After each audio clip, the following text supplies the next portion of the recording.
everybody, welcome to our next Moving to Florida vlog. Today we're going to talk about things we've learned about that we didn't consider or might come as a surprise when moving from another state to the beautiful state of Florida. Don't forget to like, comment, and subscribe if you want to see more videos or have any questions specifically about our experience of moving to Florida. We're gonna just kick this right off with the first thing we realized after we moved here, which is blind purchasing. We did a full blind purchase. We didn't visit Florida and look at the locations, or at least this location of our home that we have prior to purchasing. We didn't use a realtor, so that's a big one. We just used the sales guy and he did great. However, the biggest unexpected thing that we found with our home that was a complete shock was our driveway. Our yard slopes down from the street to the driveway, and it's a pretty steep slope. We don't have any problems with flooding or anything like that. They have everything to code, so irrigation is fantastic around our home, but I was completely expecting a level yard both in the front and the back, and we did not get that. So the sales guy kind of did his sales pitch, and the pictures he sent really did make it look like they were level. Yeah, so I would recommend, if you can't physically come to Florida to look for your house, to actually make sure you have a realtor that you can trust who's going to be on your side to help mitigate any kind of concerns like that, because that caught us off guard. We have another issue with wiring in our laundry room as well that we were unaware of until after we had already bought the house. So it's just good, if you can't afford to come out here, to make sure you have somebody who's here to be your liaison and make sure you're getting what you need. Moving on from there, the next really big one, and anyone who's traveled here a lot might already be aware of this, but there's a lot of bugs here. Yeah. Not only bugs, but lizards, toads, everything. It's a tropical climate. There is a season that they have here, and it actually comes twice a year. It's love bug season. So there's 2 months every year. I think it's mid-April to May, and then sometime in November again. It's the love bugs, and these are really weird, funky bugs that you don't find anywhere else, pretty much. Yeah. I think they're in a couple other states, but they're mostly here in Florida, and it's their mating season. Break out that vacuum. That's all I can say. That's what you got to use to suck those things up. Yeah, and you got to make sure you keep your car clean because they will get everywhere. Yeah. So it's just something to be prepared for. Due to the volume of bugs out here, you might want to consider extra lawn care or bug solutions. It was a added expense that we hadn't really accounted for, but we opted to do it just because we found some black widows and brown widows in our house, and so it's something to keep an eye out for. You also have the Florida fire ants. Oh yeah, and those were in the grass, and they got all over our dog. So that's why we opt to do the lawn care with the bug treatment. Yes, and it has made a world of difference for us. So just something to keep in mind if you're moving here, that you may come from somewhere where bugs aren't an issue because they go dormant half the year. They don't do that here because it's always beautiful out. So you want to be prepared for either the added work of maintaining yourself or the added expense of having someone do it for you.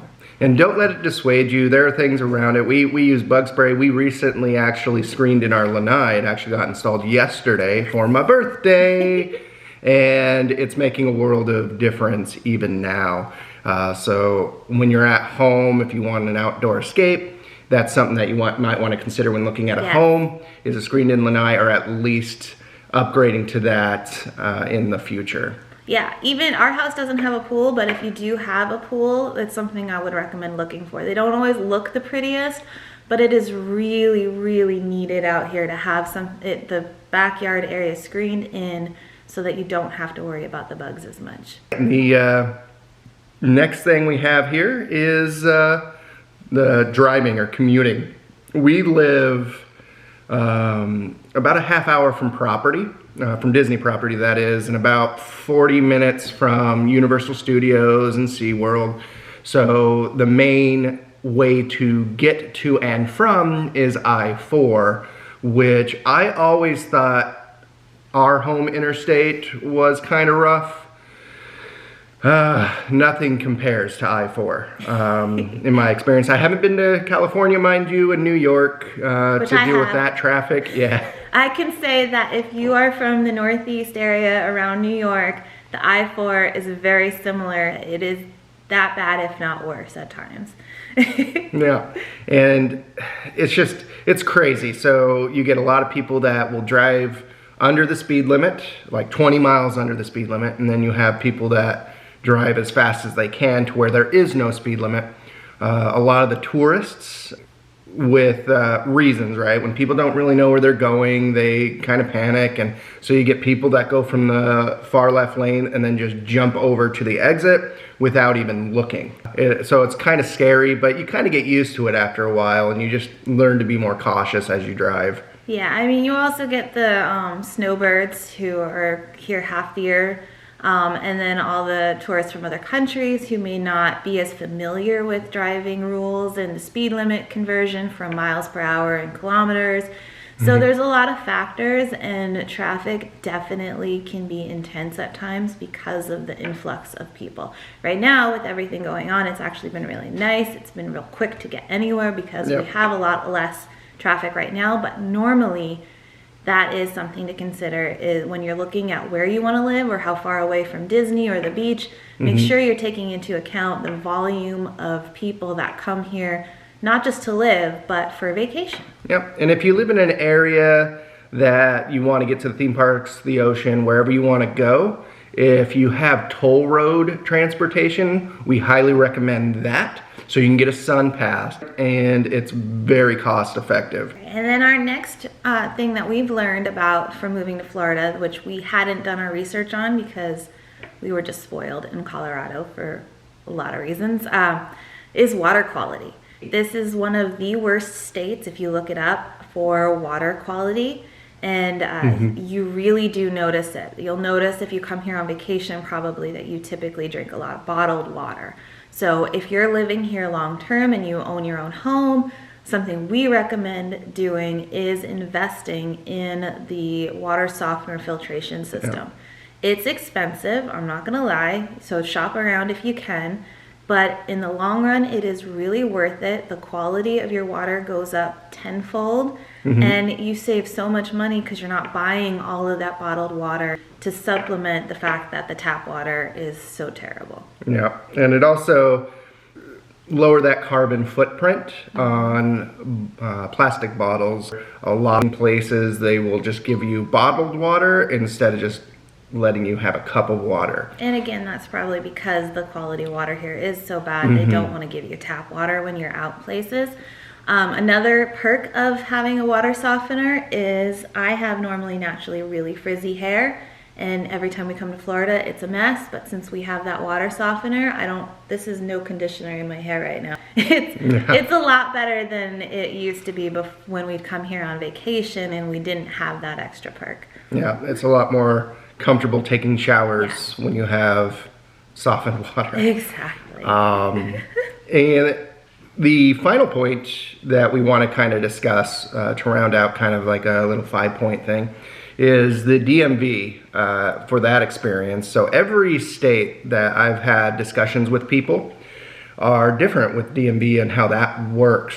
Here in Florida, there's a little bit of paperwork. I don't want to go into details right now. It's just through our experience for our first time. So your first time in a new state, you do have to fill out a little bit of extra paperwork because you're a new Florida resident, and then you do have to go down to the tax collector, wherever the DMV is, that you can get your plates. And then initially, I believe you get the 1 year, but you optionally afterwards get like 2-year renewals, and it's substantially cheaper here in Florida, at least in our experience, than Colorado. Colorado is extremely expensive for registering your vehicles.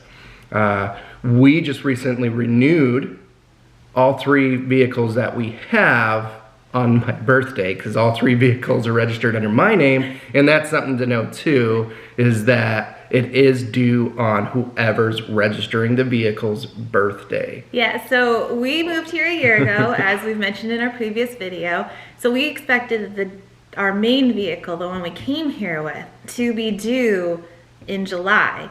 We bought another secondary vehicle last year, a scooter, for his birthday, and then in March we bought a second car. All 3 were due this month. So they send you the notice about a month before they're due, which is normal. Most states do that, and then it's due by his birthday because he's the top registration on all of them, even though the main vehicle we came here is actually registered to both of us.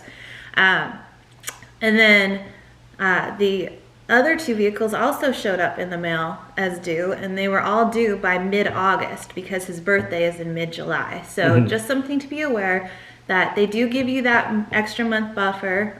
We did it online, so it was really easy. Yep. You may have to make an appointment. If you're getting your license, your driver's license, you do have to have an appointment to do it, at least in Polk County.